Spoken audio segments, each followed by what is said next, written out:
If you're a ninth grader in Eagle Mountain High School, this video is for you. Back in February, you took your World Geography DCA. There was a political cartoon on it, an Israeli and a Palestinian trying to shake hands with two smaller figures underneath pulling them apart, labeled Israeli extremists and Arab extremists. The question asked, what's the main idea? That question has been pulled from the test bank, but you already saw it, and I want to talk to you about why it was a problem. Because the issue isn't just that it was on a test, it's what it quietly taught you to think. The labels don't even make sense. Start with the most basic problem. The labels set up the conflict as Israeli versus Palestinian, but the two figures causing the problem are labeled Israeli extremists and Arab extremists, not Palestinian Arab. Those are not the same thing. Arab is an ethnicity. Palestinian is a geographical and political identity. And there are 2.1 million Arab citizens in Israel right now. Israeli citizens who vote, serve in the Israeli parliament, work in hospitals, run businesses. Arab and Israeli are not opposites. So Arab extremists pulling Israel away from peace?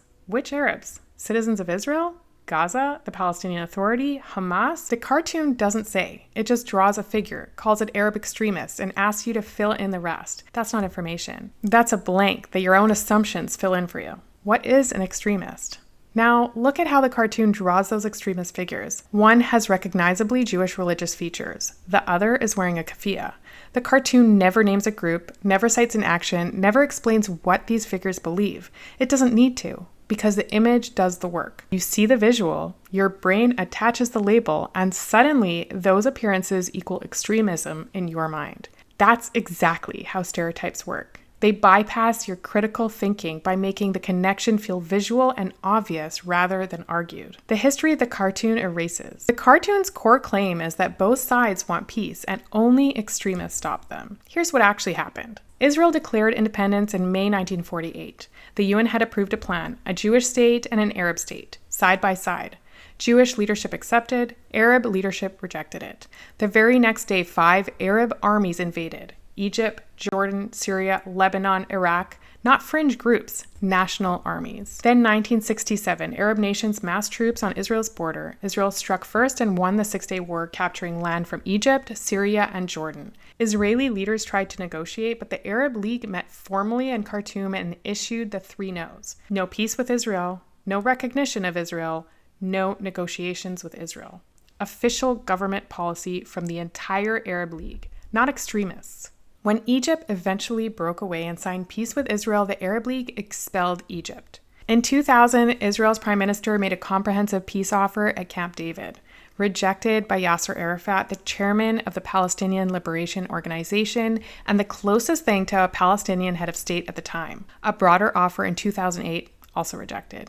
Hamas won the 2006 Palestinian legislative elections and then seized Gaza by force in 2007. They have never once participated in peace negotiations. Their founding charter calls for the destruction of Israel, and the phrase you've probably seen, from the river to the sea, comes directly from that ideology. It is a call to eliminate the Jewish state entirely. Here is something that reframes this entire conversation. The word Palestine was not originally an Arab name. It was a Roman punishment. The land was called Judea, the Jewish homeland, for thousands of years. Then in 135 CE, Roman Emperor Hadrian deliberately renamed the region Syria Palestina, using the name of the Philistines, an ancient enemy of the Jewish people who had already been extinct for centuries. The name survived through empires and eventually landed with the British after World War I, who used it for their colonial territory, the British Mandate of Palestine, which covered what is now Israel, the West Bank, Gaza, and Jordan. Both Jews and Arabs living there were called Palestinians. On that passport and on every coin, every stamp, the word Palestine appears in English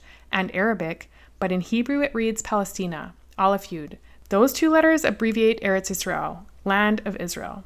So when the cartoon draws Israeli on one side and Palestinian on the other as natural opposites, it's built on a name that was designed 1900 years ago to deny Jewish connection to that land. Why this matters right now? You're probably seeing a lot about this conflict on your social media, and some of what you're seeing is informative, but a lot of it is doing exactly what this cartoon did, presenting a version of events designed to make you feel a certain way without giving you the full picture. Hopefully the history you just heard is stuff you didn't know before, and hopefully it gives you something useful. The next time you're scrolling and you see a post, a video, a meme about Israel or Gaza or Palestine, pause for a second. Ask yourself, does this actually give me information? Does it name specific people and specific actions, or is it just handing me a conclusion and hoping I don't look any deeper?